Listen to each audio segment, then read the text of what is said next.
Hello students, welcome to our YouTube channel.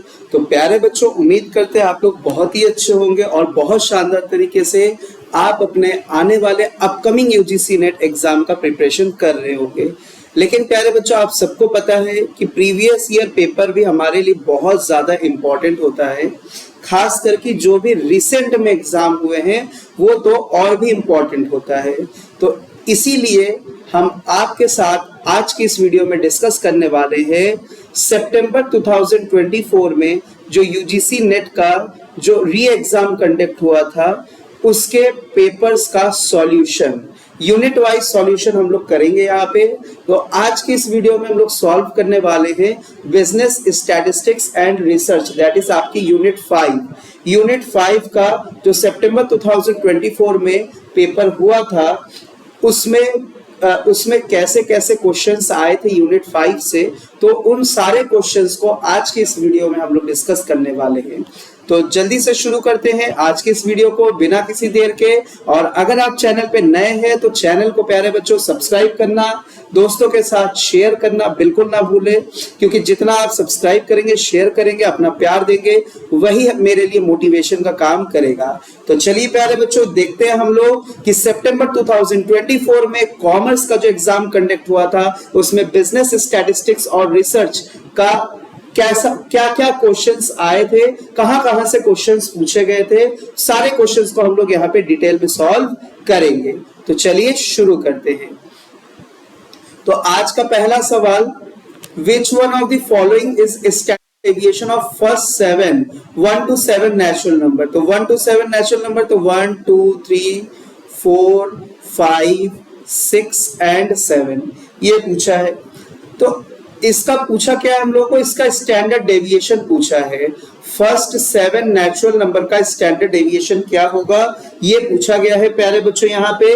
तो इसका formula क्या होता है, तो फॉर्मूला होता है n स्क्वायर -1 डिवाइडेड बाई 12 और ये होगा अंडर रूट में। ठीक है, ये होगा अंडर रूट में। तो प्यारे बच्चों, n का मतलब है कि कितने, n इज इक्वल टू यहाँ पे क्या हो जाएगा, n इज इक्वल टू यहाँ पे सर 7 हो जाएगा। तो हम लोग फॉर्मूले में बस सिंपली इसको पुट कर देंगे। तो 7 का स्क्वायर -1 डिवाइडेड बाई 12 और ये अंडर रूट में। तो इसको सॉल्व करेंगे तो क्या आएगा, 7 7 49 -1 डिवाइडेड बाई 12 अंडर रूट। ठीक है, तो ये हो गया 48 डिवाइडेड बाई 12 अंडर रूट। आप सबको पता है 12 4 48, तो 4 रूट में है तो आंसर क्या हो जाएगा, 2 हो जाएगा इसका करेक्ट आंसर। ऑप्शन नंबर 3 जो है ये सही जवाब है। उम्मीद करते कि आप जितने भी स्टूडेंट्स ने एग्जाम दिए थे तो इस क्वेश्चन का आंसर बिल्कुल आप लोग सही करके आए हैं। ठीक है, चलिए प्यारे बच्चों अगले सवाल की तरफ चलेंगे और ये है मैच द कॉलम से जुड़ा हुआ सवाल। तो इसमें platykurtic distribution, positive skewed, negative skewed, leptokurtic, इसके बारे में सवाल पूछा गया है। तो प्यारे बच्चों, हम सबको पता है कि देखिए पॉजिटिव स्क्यूड किसको कहते हैं, जो राइट टेल्ड होगा वो हम लोग क्या कहेंगे, उसको पॉजिटिव स्क्यूड कहेंगे। जी हाँ प्यारे बच्चों, तो डी का हो जाएगा सेकेंड, ये हो जाएगा डी का हो जाएगा सेकेंड, डी का सेकेंड हो जाएगा।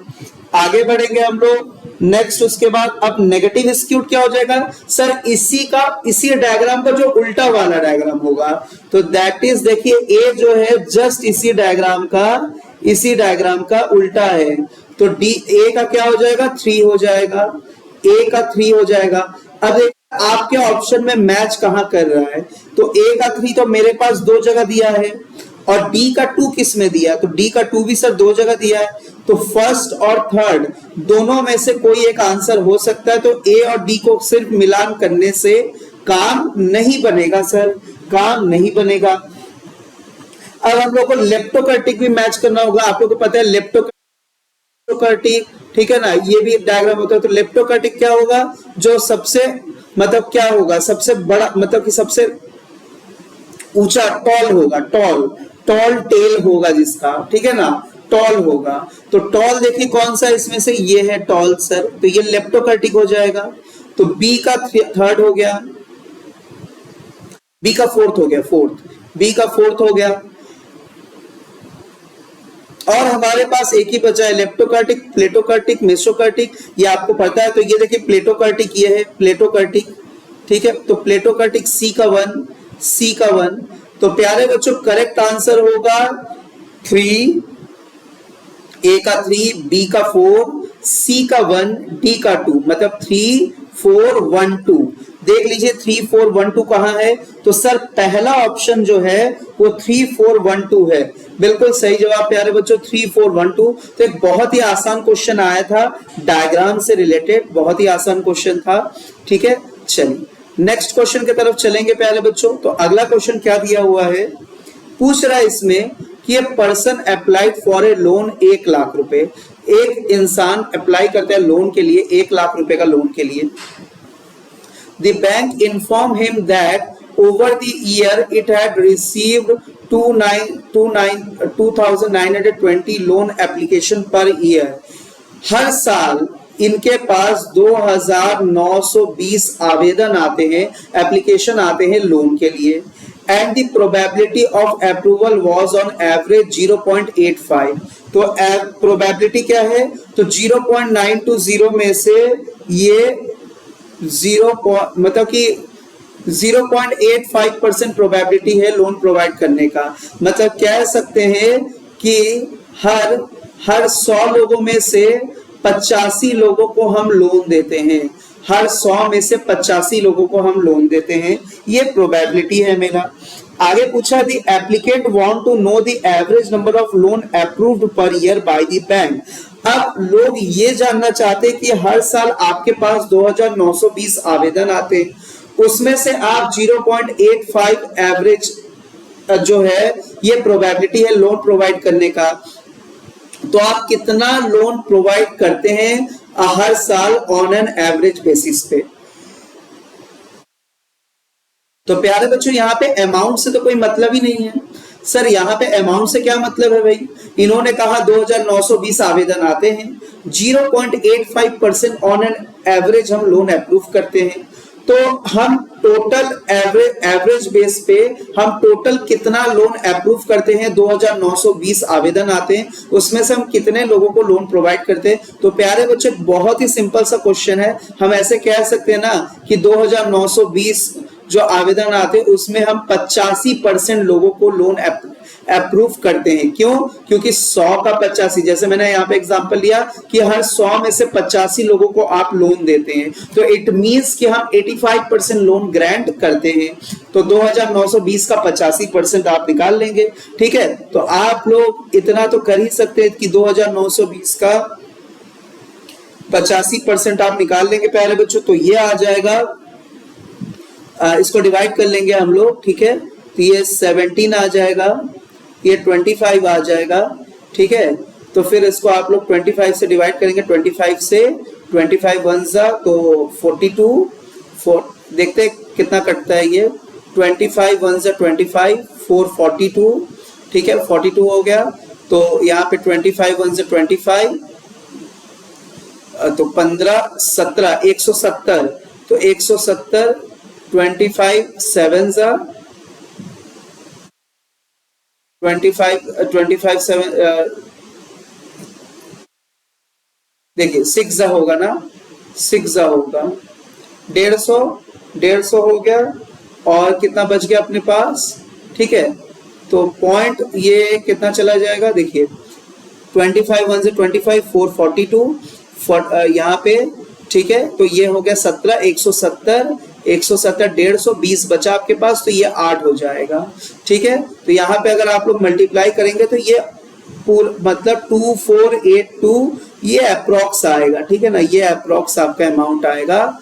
तो करेक्ट आंसर प्यारे बच्चों मेरे पास यहाँ पे जो है ऑप्शन नंबर 4, 2482, 2482, ठीक है। इसका सटीक तरीका देखिए ये भी है कि 15% लोगों को हम लोन ग्रांट नहीं करते हैं, तो 2,920 का 15% निकाल लीजिए, 1500, 15 2 30, 15 9 135, 135 और 3 130 और 13, 15 2 30 और 43, तो यहाँ पे क्या हो जाएगा, 2 के बाद पॉइंट लग जाएगा, तो 2920 से 438 भी कर लेंगे तो भी आपका देखिए कितना आ जाएगा, 2 और यहाँ पे 11, 8 3 11, यहाँ 8 में से 4 गया 4 और ये 2482 ये भी आ गया। तो ऐसे भी आप निकाल सकते हैं। इट डिपेंड्स ऑन यू कि आप कितने आसान तरीके से एग्जाम में क्वेश्चंस को अटेम्प्ट कर रहे हैं।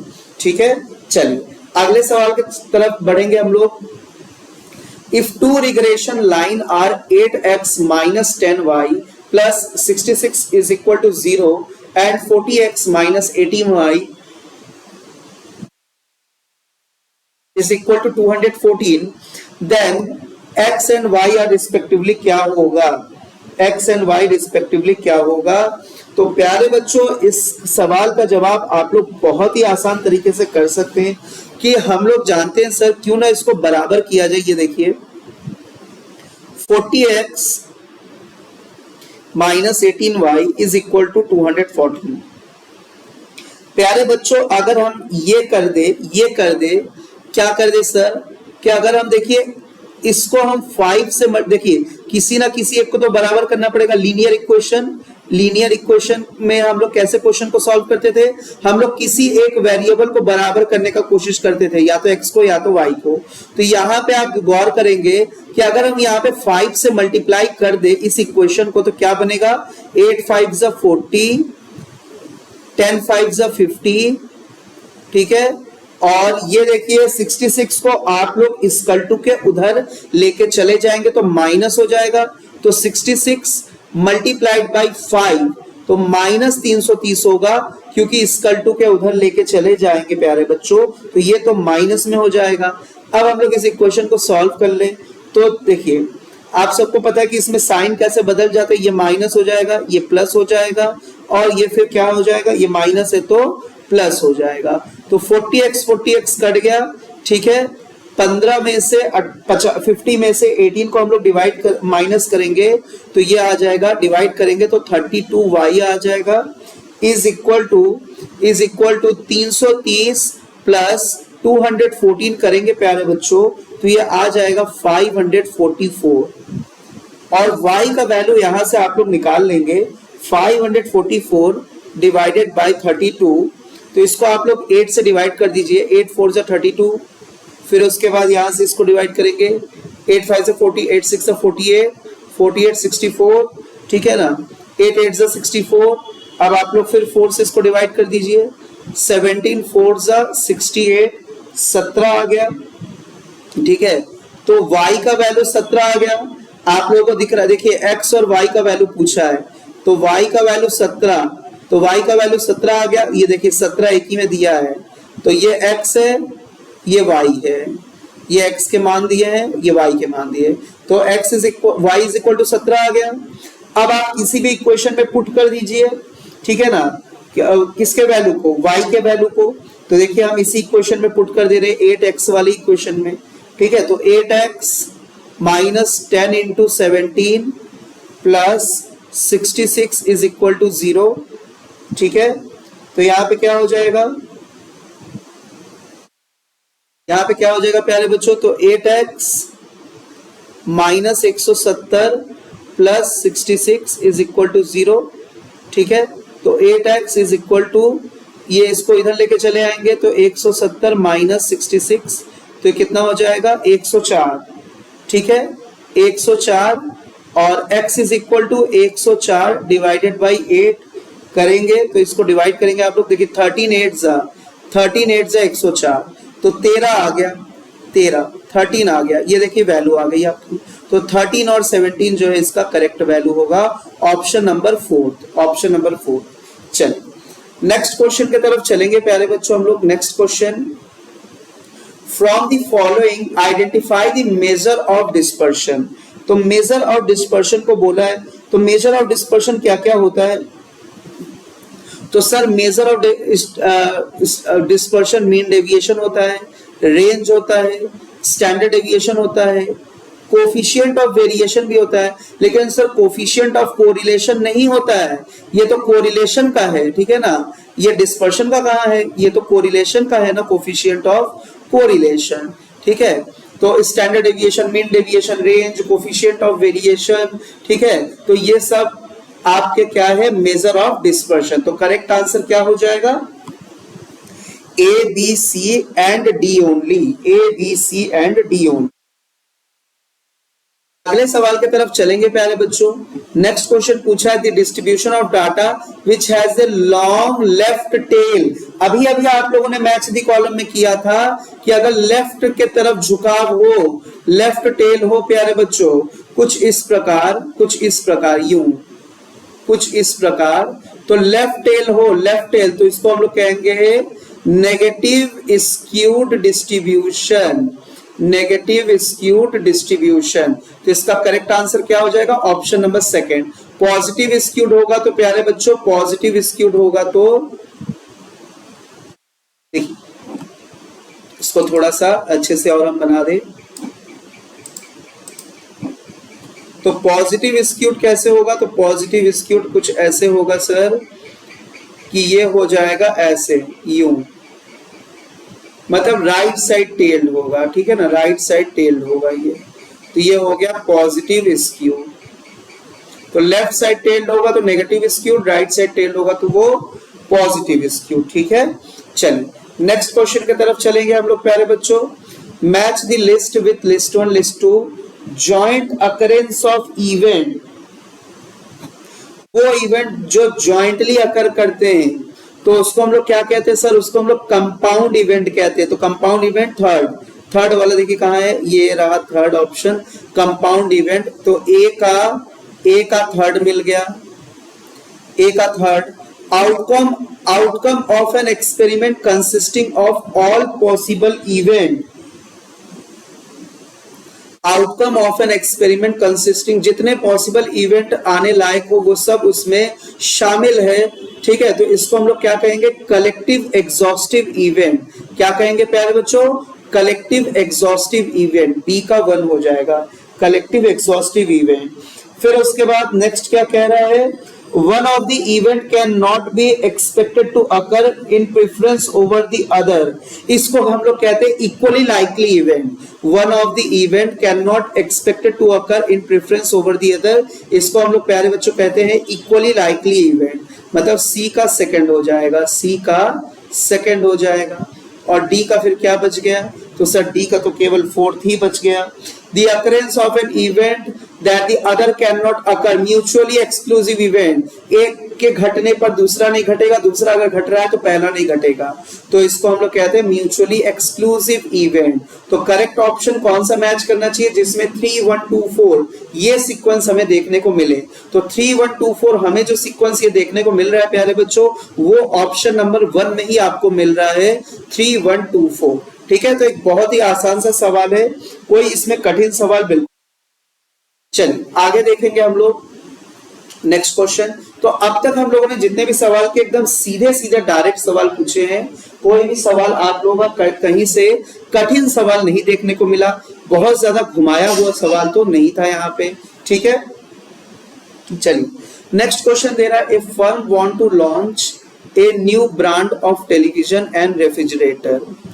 The firm conducted a survey and found that 60% of the household have television, ठीक है, 60% लोगों के पास भाई टेलीविजन है, ठीक है। अच्छा 60% लोगों के पास टेलीविजन है हाउस होल्ड के पास। 65% हैव रेफ्रिजरेटर, 65% लोगों के पास रेफ्रिजरेटर भी है। 35% ऐसे लोग हैं जिनके पास दोनों है, ठीक है, जिनके पास दोनों है। तो ये हो गया, मान लीजिए कि ये हो गया आपका टेलीविजन वाला सेक्टर, ठीक है, ये हो गया टेलीविजन, 60% लोगों के पास टेलीविजन है, ठीक है। 65% लोगों के पास क्या है प्यारे बच्चों, रेफ्रिजरेटर भी है। और ये बीच में जो आपका इंटरसेक्ट पॉइंट है, ये वो 35% है कि जिनके पास दोनों मौजूद है, ठीक है ना। If a household is randomly selected, अगर हम लोग households को randomly select करें, what is the probability that household has either a television or refrigerator? अगर हम लोग households को क्या करें, रैंडमली सिलेक्ट करें, तो ऐसे कितने हाउस होल्ड आएंगे जिनके पास या तो टेलीविजन हो या तो रेफ्रिजरेटर हो प्यारे बच्चों, दोनों ना हो, दोनों ना हो। तो हम इस डायग्राम को यहां से मिटाएंगे। ठीक है, डायग्राम आप लोग समझ गए, हम मिटाएंगे क्योंकि मेरे पास सॉल्यूशन करने के लिए जगह होना चाहिए प्यारे बच्चों। ठीक है, तो हम इसको मिटा देते हैं। ठीक है, तो इसको हम साइड में बना दे रहे हैं, आप लोगों के लिए साइड में बना दे रहे हैं ताकि आप लोगों को समझ में आए चीजें। तो रुक जाइए, हम साइड में बना दे रहे हैं यहाँ पे। ठीक है, तो 65% लोगों के पास क्या है सर, रेफ्रिजरेटर है। ठीक है, 65% लोगों के पास रेफ्रिजरेटर है। उसके बाद 60% ऐसे लोग हैं जिनके पास टेलीविजन है, और ये वो 35% है, ये वाला पोर्शन 35% जिनके पास रेफ्रिजरेटर भी है प्लस टेलीविजन भी है। हमको निकालना है वो प्रोबेबिलिटी क्या होगा जहां हाउस होल्ड को हम रैंडमली ऐसे सिलेक्ट करें जिनके पास या तो टेलीविजन हो या तो रेफ्रिजरेटर हो। तो इसके लिए हम लोग फॉर्मूला लगाएंगे, P television union refrigerator is equal to probability of television plus probability of refrigerator. ठीक है, माइनस जो इंटरसेक्शन है उसको हम लोग निकाल देंगे। ठीक है, तो minus probability of television union intersection refrigerator. तो उन लोगों को हम निकाल दें जिनके पास दोनों हो। ठीक है, तो उन लोगों को हम लोग निकाल देंगे यहाँ पे। तो आइए इसको हम लोग सॉल्व करें प्यारे बच्चों। तो 0.6 प्लस 0.65, ठीक है, माइनस जिनके पास दोनों है वो है 35%, तो दैट इज 0.35%। तो प्यारे बच्चों इसको आप लोग सॉल्व करेंगे तो ये आएगा, कितना आ जाएगा प्यारे बच्चों, ये आ जाएगा 125 0.125 माइनस 0.35। प्यारे बच्चों इसको आप लोग सॉल्व करेंगे तो आएगा ये 0.90। तो करेक्ट ऑप्शन क्या कौन सा हो जाएगा, 0.90 देखिए कहाँ पे है, तो 0.90 जो है सेकंड ऑप्शन सही हो जाएगा। ठीक है, तो ये भी एकदम डायरेक्ट फॉर्मूले के बेस्ड पर ही सवाल था, तो ऐसा बिल्कुल हम नहीं कह सकते कि कोई सवाल ये कठिन सवाल था। नेक्स्ट क्वेश्चन की तरफ चलेंगे प्यारे बच्चों। When the number of trials is large but the probability of success is small, binomial probability distribution can be approximated by, ठीक है ना, वो हम लोग पढ़ते हैं ना कि किसी शॉप में एक दिन में इतने लोग आते हैं, ठीक है ना, तो इतने लोगों में से इतने ही लोग केवल सामान खरीदते हैं, तो वहां पे हम लोग कौन से प्रोबेबिलिटी डिस्ट्रीब्यूशन का इस्तेमाल करते हैं सबसे सटीक। तो प्यारे बच्चों पॉइजन डिस्ट्रीब्यूशन का हम लोग इस्तेमाल करते हैं, जहां पे नंबर ऑफ ट्रायल्स तो बहुत ज्यादा होते हैं लेकिन सक्सेस होने की संभावना उतनी ही कम होती है, तो वहां पे बाइनोमियल प्रोबेबिलिटी डिस्ट्रीब्यूशन जो हम लोग लगाते हैं वो पॉइजन डिस्ट्रीब्यूशन लगाते हैं। चलिए अगले सवाल की तरफ चले हम लोग। तो अगला सवाल है प्यारे बच्चों, which of the following are positional average. तो बहुत ही आसान सा सवाल आया था कि पोजिशनल एवरेज हम लोग किसको कहेंगे प्यारे बच्चों। तो पोजिशनल एवरेज कहते हैं सर हम लोग मोड को, मीडियन को कहेंगे और परसेंटाइल को भी। ज्योमेट्रिक मीन, हार्मोनिक मीन, ये क्या है, ये मैथमेटिकल है, मैथमेटिकल पोजीशन है, ठीक है ना, ये मैथमेटिकल पोजीशन है, ये पोजिशनल एवरेज है। Mode, median and percentile, that is C, D and E is the correct answer. ठीक है, चलिए अगले सवाल की तरफ चलेंगे प्यारे बच्चों हम लोग। Which of the following are properties of regression coefficient.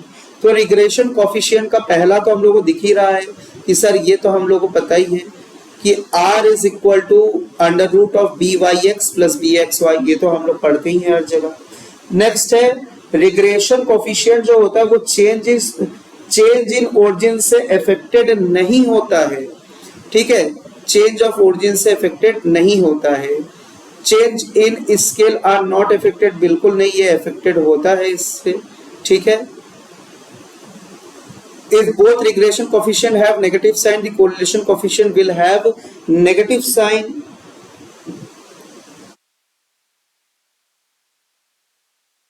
क्या ये बात सही है? बिल्कुल हाँ सर, ये भी बात सही है, ये भी बात सही कह रहा है ये, ठीक है। If one regression coefficient greater than 1, then other regression must be less than 1, ये भी बात सही है। तो करेक्ट आंसर क्या हो जाएगा? A, B, D and E। A, B, D and E is the correct answer, ठीक है। चलिए नेक्स्ट क्वेश्चन, और आज के वीडियो का यह आखिरी सवाल है। The mean of binomial distribution is 40 and standard deviation is 6. What is the value of n? तो प्यारे बच्चों, हम सबको पता है NP is equal to 40। यहाँ पे आप लोगों को क्या दिया हुआ है? 40 यहाँ पे, ठीक है, ये दिया हुआ है। अगर हम यहाँ पे ये आप लोगों को पता है फॉर्मूला, आप लोगों को ये इस फॉर्मूला, तो देखिए ये आप लोगों को बाइनोमियल डिस्ट्रीब्यूशन का ये फॉर्मूला पता है, अंडर रूट NPQ। तो इसमें आप लोग इसका वैल्यू क्या दिया हुआ है? Standard deviation, sorry standard deviation दिया हुआ है 6। तो बाइनोमियल डिस्ट्रीब्यूशन में स्टैंडर्ड डेविएशन निकालने के लिए क्या करते हैं हम लोग? अंडर रूट NPQ, ये 6 दिया है, ठीक है। तो अगर हम लोग यहाँ पे ये लिखे, अगर हम लोग यहाँ पे इसको ऐसे वैल्यू पुट करें कि NP, ठीक है, यहाँ पे आप लोग n की वैल्यू निकाल ले, अगर n की वैल्यू n और ब्रैकेट में मैंने यहाँ पे लिखा हो, ठीक है, एक मिनट, n की वैल्यू अभी नहीं निकाल पाएंगे ना, अभी तो n की वैल्यू नहीं निकाल पाएंगे। तो पहले हम लोग NP यहाँ से कैलकुलेट कर लेते हैं। NP, Q को हम लोग क्या लिखेंगे? Q को हम लोग 1 माइनस P लिखे, इज इक्वल टू 36। ये सेकेंड इक्वेशन हो गया, ये फर्स्ट इक्वेशन हो गया। तो इक्वेशन 1 से इक्वेशन 2 को सॉल्व करेंगे। NP 1 minus P divided by NP is equal to 36 divided by 40, ठीक है। तो इज इक्वल टू 9/10। तो 1 minus P is equal to 9/10। तो P इज इक्वल टू क्या हो जाएगा प्यारे बच्चों?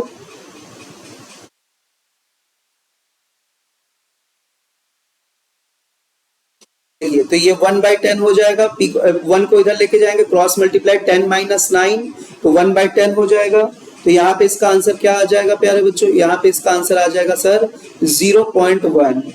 तो n यहाँ पे, NP यहाँ पे आ चुका है, P यहाँ पे आ चुका है हमारे पास, ठीक है ना। यहाँ पे हमारे पास देखिए P की वैल्यू आ चुकी है हमारे पास, P की वैल्यू 0.1। तो यहाँ पे 0.1 रखा, इज इक्वल टू 40, यही सब इसको उठा रहे। तो अब n की वैल्यू आ जाएगी, n is equal to 40 upon 0.1 is equal to 400। तो 400 विल बी द आंसर। तो what is the value of n? तो n इज इक्वल टू 400, ठीक है। तो प्यारे बच्चों, ये था आप लोगों के यूनिट 5 स्टैटिस्टिक्स का सवाल, और उसका हम लोगों ने डिटेल सॉल्यूशन किया। आप लोग कमेंट बॉक्स में जरूर कमेंट करिएगा कि आप लोग को वीडियो कैसा लगा, और अब आप लोग को अगला कौन सा यूनिट का सॉल्यूशन चाहिए सितंबर 2024 के कॉमर्स के सेक्शन का, ठीक है। तो हम लोग मिलते हैं अब नेक्स्ट वीडियो में। तब तक के लिए स्वस्थ रहिए, मस्त रहिए, और बहुत अच्छे से पढ़ाई करते रहिए। प्रीवियस ईयर पेपर को जरूर लगाइए, ठीक है। Thank you so much.